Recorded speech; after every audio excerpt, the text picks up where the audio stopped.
আসসালামু আলাইকুম দর্শক, আমন্ত্রণ জানাচ্ছি জাগো টিভিতে। সাথে আছে আমি মারিয়াম হাবিবা। শুরুতেই জানিয়ে দিব সংবাদ শিরোনাম। নিজ বাহিনীর হাতে যে কোনো সময় গুপ্ত হত্যার শিকার হতে পারেন সিরিয়ার নতুন প্রেসিডেন্ট আল শারা। বাংলাদেশের বিরুদ্ধে উগ্র হিন্দুত্ববাদী বিজেপির ভয়ানক সিদ্ধান্ত। বাংলাদেশ সীমান্তবর্তী এলাকার উগ্র হিন্দুদের হাতে অস্ত্র তুলে দিচ্ছে হিন্দুত্ববাদী আসাম সরকার। গাজা থেকে ইসরায়েলের রকেট বৃষ্টি। পাকিস্তান এখন উঠছে, কারণ একদিকে সামরিক সাফল্য, অন্যদিকে অর্থনৈতিক উন্নয়ন। জামায়াতের নিবন্ধন ফিরে পাওয়ার খবর আন্তর্জাতিক গণমাধ্যমে। রুশ বিমান ঘাঁটি ও যুদ্ধ বিমান লক্ষ্য করে ইউক্রেনের ব্যাপক ড্রোন হামলা। 40টি রুশ যুদ্ধ বিমান ধ্বংসের দাবি কিয়েভের। কানাডার 97 স্থানে নিয়ন্ত্রণহীন দাবানল, সরিয়ে নেওয়া হলো 26,000 মানুষকে। শুনছিলেন সংবাদ শিরোনাম, এবারে বিস্তারিত। নিজ বাহিনীর হাতে যে কোনো সময় গুপ্ত হত্যার শিকার হতে পারেন সিরিয়ার প্রেসিডেন্ট আল শারা। আহমেদ আল শারা বা আল জুলানি নামেও পরিচিত, যিনি একটি বিপজ্জনক রাজনৈতিক সুতোর উপর হাঁটছেন। বিখ্যাত মার্কিন সংবাদ মাধ্যম ওয়াশিংটন পোস্ট এক প্রতিবেদনে জানিয়েছে, আসাদ সরকারের পতনের পর ক্ষমতায় আসা শারা এখন নিজেরই সমর্থকদের কাছ থেকে গুপ্ত হত্যার হুমকির মুখে পড়েছেন। দেশি বিদেশি বিদ্রোহী ও কট্টরপন্থীরা প্রেসিডেন্ট আল শারাকে পশ্চিমাপন্থী দালাল ও শরিয়া আইন জারি না করায় তাকে ধর্মচ্যুত মনে করেছে। প্রেসিডেন্ট আল শারাকে গুপ্ত হত্যার ষড়যন্ত্রের বিস্তারিত জানাচ্ছেন সিদ্দিকুর রহমান। ওয়াশিংটন পোস্ট এক প্রতিবেদনে দাবি করেছে, সিরিয়ার ইতিহাসে গুপ্ত হত্যা ও অভ্যুত্থান নতুন নয়। প্রেসিডেন্ট শারা যদি বিদেশি মিত্রদের সাথে সম্পর্ক ছিন্ন করেন, তাহলে তিনি পশ্চিমাদের সমর্থন হারাবেন, আর যদি তাদের রাখেন তাহলে নিজেদের লোকেদের হাতেই মৃত্যু ঝুঁকি বাড়বে। বিশেষজ্ঞদের মতে তিনি একটি বিষ বৃক্ষে আরোহণ করেছেন। উপরে ওঠা যত সহজ, নিচে নামা ততই বিপজ্জনক। শারা মার্কিন তুর্কি সহযোগিতা গ্রহণ করেছেন, বিপরীতে বিদ্রোহীদের টার্গেট করতে গোয়েন্দা তথ্য শেয়ার করেছেন। মধ্য এশিয়া ও ইউরোপের বিদ্রোহীরা ক্ষুব্ধ যে শারা শরিয়া আইন পুরোপুরি চালু করেননি। ইবলিদে এক ইউরোপীয় যোদ্ধার নাম গোপন রাখার শর্তে বলেন, জুলানি এখন ইসরায়েল ও আমেরিকার দালাল। এছাড়া সেনাবাহিনীর বিভাজনের খবর ছড়িয়ে পড়েছে। শারা নিজে প্রাক্তন বিদ্রোহী নেতা হওয়ায় সেনাবাহিনীর একাংশ তার প্রতি অনুগত, কিন্তু অন্যরা, বিশেষত আসাদ যুগের অবশিষ্ট অফিসাররা তাকে মোটেই বিশ্বাস করেন না। প্রতিরক্ষা মন্ত্রণালয়ে 6 বিদেশিকে উচ্চপদে নিয়োগ দেওয়ায় স্থানীয় সেনাদের মধ্যে অসন্তোষ তৈরি হয়েছে। এদিকে দেশ জুড়ে সাম্প্রদায়িক উত্তেজনাও ছড়িয়ে পড়েছে। শারা শিয়া ও খ্রিস্টান সংখ্যালঘুদের সাথে সমঝোতা করায় কট্টর সুন্নি গোষ্ঠীগুলি তার বিরুদ্ধে প্রচারণা চালাচ্ছে। গত মাসে উপকূলীয় অঞ্চলে আলাউই নিধনের ঘটনায় বিদেশি যোদ্ধাদের সম্পৃক্ততা প্রমাণিত হয়েছে। প্রশ্ন উঠেছে, কিভাবে ও কোন পদ্ধতিতে হত্যা করা হতে পারে। অভ্যন্তরীণ ষড়যন্ত্রের কারণে শারা নিজের প্রেসিডেন্সিয়াল গার্ড বা নিরাপত্তা বাহিনীর সদস্যদের মাধ্যমে গুপ্ত হত্যার শিকার হতে পারেন। এছাড়া বিদ্রোহী গোষ্ঠীর দ্বারা আত্মঘাতী হামলার শিকার হতে পারেন। সেনা অভ্যুত্থানের সম্ভাবনাকেও উড়িয়ে দেওয়া যাচ্ছে না। ক্ষমতায় থাকা বিদেশি অফিসাররা সরিয়ে ফেলে স্থানীয় সেনাদের কু করতে পারে। মার্কিন যুক্তরাষ্ট্র ও তুরস্ক শারাকে অসহায় মিত্র হিসেবে দেখলেও তার মৃত্যু সিরিয়াকে পুনরায় গৃহযুদ্ধের দিকে নিয়ে যেতে পারে। রাশিয়া ও ইরান শারার পতনকে সুযোগ হিসেবে নিয়ে আসাদপন্থী শক্তিকে পুনরুজ্জীবিত করতে পারে, সূত্র ওয়াশিংটন পোস্ট। বাংলাদেশের বিরুদ্ধে উগ্র হিন্দুত্ববাদী বিজেপির ভয়ানক সিদ্ধান্ত। বাংলাদেশ সীমান্তবর্তী এলাকার উগ্র হিন্দুদের হাতে অস্ত্র তুলে দিচ্ছে হিন্দুত্ববাদী আসাম সরকার। প্রতিবেদনে বলা হয়েছে, ভারতের উত্তর পূর্বাঞ্চলীয় আসাম রাজ্যে বাংলাদেশকে ঘিরে নেওয়া হয়েছে নজিরবিহীন এক সিদ্ধান্ত।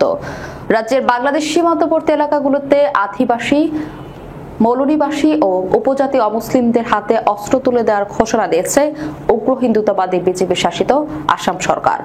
বিস্তারিত রিপোর্টে। আসামের মন্ত্রিসভা গত বুধবার এই সংক্রান্ত একটি প্রস্তাব পাশ করে। সিদ্ধান্ত অনুযায়ী এখন থেকে বাংলাদেশের সীমান্ত ঘেঁষা জেলাগুলোর অমুসলিম বাসিন্দারা চাইলে লাইসেন্সধারী আগ্নেয়াস্ত্র বহনের অনুমতি পাবেন। এই পদক্ষেপের ব্যাখ্যায় আসামের মুখ্যমন্ত্রী হেমন্ত বিশ্ব শর্মা বলেন, বাংলাদেশের সীমান্তবর্তী মুসলিম অধ্যুষিত জেলাগুলোর আদিবাসী বাসিন্দারা নিরাপত্তাহীনতায় ভুগছেন। বাংলাদেশ থেকে সম্ভাব্য হামলার আশঙ্কা থেকেই এই সিদ্ধান্ত নেওয়া হয়েছে। আসামের 35টি জেলার মধ্যে 11টিতে মুসলিমরা সংখ্যাগুরু। এর মধ্যে অন্তত 4টি জেলার সীমানা বাংলাদেশের সঙ্গে মিলেছে। এই জেলার আদিবাসী ও মূল নিবাসীরা বর্তমানে সংখ্যালঘু অবস্থায় রয়েছেন। সরকারের দাবি, এই জনগোষ্ঠীর নিরাপত্তা নিশ্চিত করতেই অস্ত্র বহনের অনুমতি দেওয়া হয়েছে। এদিকে রাজ্যের এই সিদ্ধান্ত ঘিরে শুরু হয়েছে ব্যাপক বিতর্ক ও সমালোচনা। ভারতের বিভিন্ন মহল সিদ্ধান্তটিকে বিপজ্জনক ও বিভেদমূলক ব্যাখ্যা দিচ্ছেন। আসাম রাজ্য কংগ্রেসের সভাপতি গৌরব গগৈ বলেন, বিজেপি সরকার আইনশৃঙ্খলা রক্ষায় পুলিশ ও সীমান্তবর্তী বাহিনীর উপর আস্থা না রেখে সাধারণ মানুষকে অস্ত্র তুলে দিচ্ছে। এতে আসামের জঙ্গলের রাজ্য কায়েম হতে পারে। পশ্চিমবঙ্গের মুখ্যমন্ত্রী মমতা বন্দ্যোপাধ্যায় কটাক্ষ করে বলেন, জনগণের হাতে বন্দুক তুলে দিতে কেন আসাম সরকার বাধ্য হলো? আইন কেউ নিজের হাতে তুলে নিতে পারে না। এদিকে ভারতের সীমান্তবর্তী বাহিনী বিএসএফ এর বিরুদ্ধে উঠেছে মানবাধিকার লঙ্ঘনের অভিযোগ। চলতি মে মাসের প্রথম 22 দিনে ভারতের সীমান্ত এলাকা দিয়ে জোরপূর্বক অন্তত 1106 জনকে বাংলাদেশে ঠেলে দিয়েছে বিএসএফ।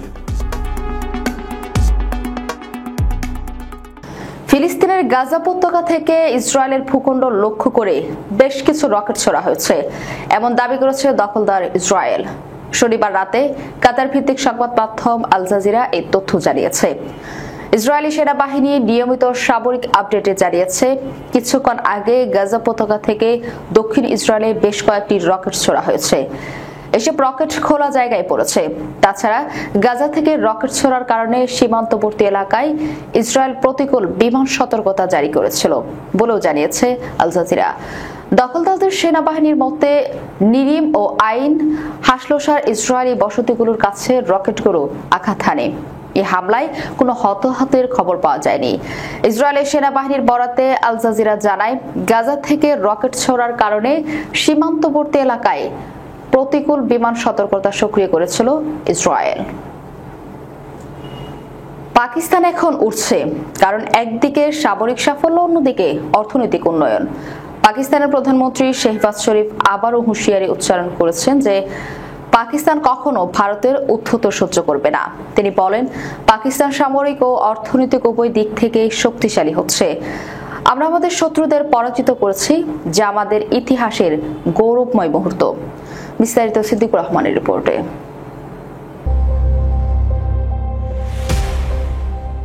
শেহবাজ শরীফ আরও বলেন, পাকিস্তান এখন উঠছে কারণ একদিকে সামরিক সাফল্য, অন্যদিকে সরকারে আসার পর অর্থনৈতিক উন্নয়ন।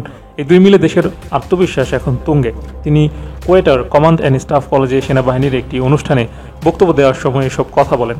তিনি সেনাবাহিনীর উপস্থিত কর্মকর্তাদের অভিনন্দন জানিয়ে বলেন, পাকিস্তানি বাহিনীর পাল্টা অভিযানে ভারত বিস্মিত ও স্তম্ভিত হয়েছে।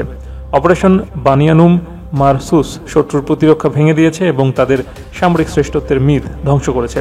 শেহবাজ শরীফ বলেন, পাকিস্তানের প্রতি হুমকি এখন আর শুধু সামরিক নয়, এগুলো এখন সাইবার আক্রমণ, অর্থনৈতিক চাপ, ভুয়া প্রচার এবং হাইব্রিড যুদ্ধের মতো বহু স্তরীয়। তিনি বলেন, সামরিক সংঘর্ষে পাকিস্তান শুধু উপযুক্ত জবাবই দেয়নি, বরং পাল্টা কৌশল দিয়ে ভারতকে নতুন বাস্তবতার মুখোমুখি করেছে। বক্তৃতায় শেহবাজ সিন্ধু পানি চুক্তিকে কেন্দ্র করে ভারতের সাম্প্রতিক অবস্থানকেও কড়া ভাষায় প্রত্যাখ্যান করেন। ভারত এই পানি বন্টন চুক্তিকে স্থগিত করার ঘোষণা দিয়েছে। শেহবাজ নয়াদিল্লির এই পদক্ষেপকে লাল রেখা দিয়ে অভিহিত করে হুঁশিয়ারি দেন, পাকিস্তান কখনোই ভারতের ঔদ্ধত্য সহ্য করবে না। জামায়াতের নিবন্ধন ফিরে পাওয়ার খবর প্রকাশিত হয়েছে বিভিন্ন আন্তর্জাতিক গণমাধ্যমে। দীর্ঘ এক যুগ পর বাংলাদেশের রাজনৈতিক দল হিসেবে জামায়াতে ইসলামীর নিবন্ধন পুনর্বহাল করেছে সুপ্রিম কোর্ট। এই রায়ের ফলে দীর্ঘদিনের নির্যাতিত এই দলটি আবারও নির্বাচন কমিশনের অনুমোদিত রাজনৈতিক দল হিসেবে স্বীকৃতি পেল এবং জাতীয় নির্বাচনে অংশগ্রহণের সুযোগ ফিরে পেল।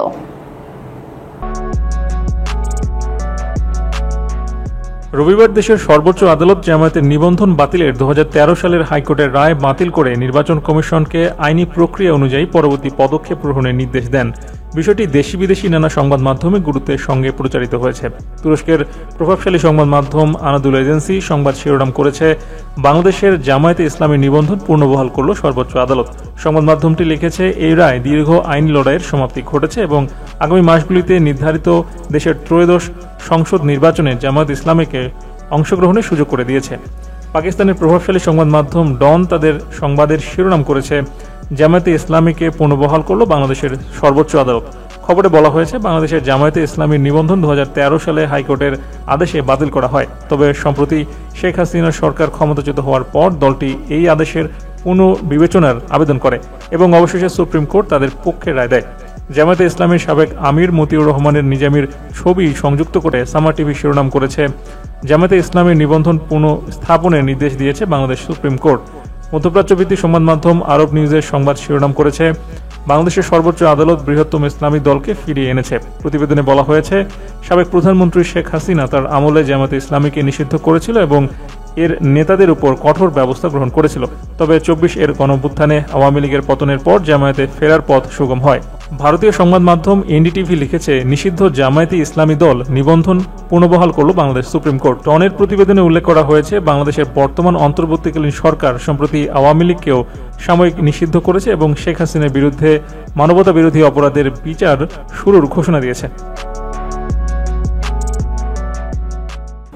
রাশিয়া ইউক্রেন যুদ্ধ চলাকালে ইউক্রেন ব্যাপক ড্রোন হামলা চালিয়েছে বলে খবর পাওয়া গেছে। প্রাথমিক প্রতিবেদনে বলা হয়েছে, এএফটি ড্রোন হামলায় অন্তত 40টিরও বেশি রুশ বোমারু বিমান এবং ওলিনিয়া ও বেলায় বিমান ঘাঁটিতে লক্ষ্য করে চালানো হয়েছে।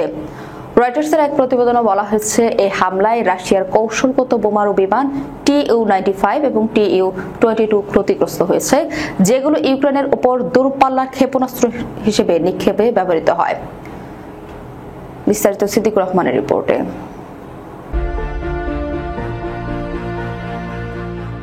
কিয়েভ ইন্ডিপেন্ডেন্ট সূত্রে SBU এর এক কর্মকর্তা বলেছেন, বর্তমানে ইউক্রেনের নিরাপত্তা সংস্থা রাশিয়ার পেছনের অংশে শত্রুদের বোমারু বিমান ধ্বংসে একটি বৃহৎ বিশেষ অভিযান পরিচালনা করছে। SBU ড্রোনগুলো প্রতিদিন রাতে ইউক্রেনের শহরগুলোতে বোমা ফেলানো বিমানগুলোকেই লক্ষ্য করছে। ইতিমধ্যেই F-50, TU-95, TU-22, M3 সহ 40টিরও বেশি বিমান ক্ষতিগ্রস্ত হয়েছে। এর আগে রবিবার ইউক্রেন সীমান্তের কাছে একটি ট্রেন লাইনচ্যুত হয়ে সেতু ধসে পড়লে অন্তত 7 জন নিহত ও 30 জন আহত হন। মস্কো রেলওয়ের বরাতে জানানো হয়েছে, এটি পরিবহন কার্যক্রমে অবৈধ হস্তক্ষেপের ফলে ঘটেছে। এই ড্রোন হামলার আগেই ইউক্রেনের বিমান বাহিনী জানায়, রাশিয়ার রাতভর ইউক্রেন জুড়ে প্রায় 109টি ড্রোন এবং 5টি ক্ষেপণাস্ত্র ছুড়েছে। এদিকে রাশিয়া ও ইউক্রেন সোমবার থেকে তুরস্কের ইস্তাম্বুলে যুদ্ধবিরতির লক্ষ্যে শান্তি আলোচনা শুরু করতে যাচ্ছে। উভয় দেশের প্রতিনিধি দল আলোচনায় অংশ নেবে। তবে এই আলোচনা শুরুর আগে ইউক্রেনের প্রেসিডেন্ট ভলোদিমির জেলেনস্কি রাশিয়ার প্রকৃত অঙ্গীকার নিয়ে প্রশ্ন তুলেছেন। তিনি বলেন, একটি বৈঠক অর্থবহ করতে হলে এর এজেন্ডা পরিষ্কার হতে হবে এবং আলোচনার প্রস্তুতিও সেভাবে নিতে হবে। ভয়াবহ দাবানলের কবলে পড়েছে কানাডা। এই অবস্থায় পশ্চিম ও মধ্য কানাডায় 26,000-এরও বেশি লোককে নিরাপদ স্থানে সরিয়ে নেওয়া হয়েছে। কর্মকর্তা এবং দেশটির গণমাধ্যমের প্রতিবেদন অনুসারে নিরাপদ স্থানে সরিয়ে দেওয়ার মধ্যে ম্যানিটোবা, সাসকাচুয়ান এবং আলবার্টা রাজ্যের লোকজন রয়েছে। কানাডিয়ান ইন্টেলিজেন্সি ফরেস্ট ফায়ার সেন্টার রোববার জানিয়েছে, এ পর্যন্ত কানাডা জুড়ে 187টি স্থানে আগুন জ্বলছে, যার মধ্যে 97টিকে নিয়ন্ত্রণের বাইরে হিসেবে তালিকাভুক্ত করা হয়েছে। স্থানীয় কর্মকর্তাদের উদ্ধৃতি দিয়ে স্থানীয় গণমাধ্যম জানিয়েছে, ম্যানিটোবাতে 17,000-এর বেশি, সাসকাচুয়ানে 18 ও অ্যালবার্টায় 13,000 জনকে নিরাপদ স্থানে সরিয়ে নেওয়া হয়েছে। এমন ভয়াবহ পরিস্থিতিতে সামাজিক যোগাযোগ মাধ্যম এক্সে দেওয়া এক পোস্টে কানাডার প্রধানমন্ত্রী মার্ক ফেডারেল ইনস্টিটিউট রেসপন্স গ্রুপকে তলব করেছেন। তিনি জানিয়েছেন, দেশ জুড়ে দাবানল তীব্রতর হচ্ছে, যার ফলে লোকদের অন্যত্র সরিয়ে নেওয়া হয় এবং সামরিক সহায়তার প্রয়োজন হচ্ছে। কার্নি বলেন, ম্যানিটোবাতে বিমান স্থানান্তরের সহায়তা করার জন্য কানাডিয়ান সশস্ত্র বাহিনীর সদস্যদের মোতায়েন করা হয়েছে। দর্শক, যাওয়ার আগে শিরোনামগুলো জানিয়ে দেব আরো একবার। নিজ বাহিনীর হাতে যে কোনো সময় গুপ্ত হত্যার শিকার হতে পারেন সিরিয়ার নতুন প্রেসিডেন্ট আল শারা।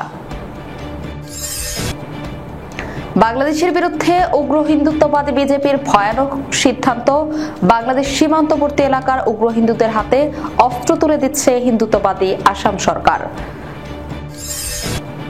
গাজা থেকে ইসরায়েলের রকেট বৃষ্টি। পাকিস্তান এখন উঠছে, কারণ একদিকে সামরিক সাফল্য, অন্যদিকে অর্থনৈতিক উন্নয়ন। জামায়াতের নিবন্ধন ফিরে পাওয়ার খবর আন্তর্জাতিক গণমাধ্যমে। রুশ বিমান ঘাঁটি ও যুদ্ধ বিমান লক্ষ্য করে ইউক্রেনের ব্যাপক ড্রোন হামলা, 40টি রুশ যুদ্ধ বিমান ধ্বংসের দাবি কিয়েভের। কানাডার 97 স্থানে নিয়ন্ত্রণহীন দাবানল, সরিয়ে নেওয়া হলো 26,000 মানুষকে। এই ছিল এখনকার মতো। পরবর্তী সংবাদ দেখার আমন্ত্রণ রইল। ধন্যবাদ সবাইকে। আল্লাহ হাফেজ।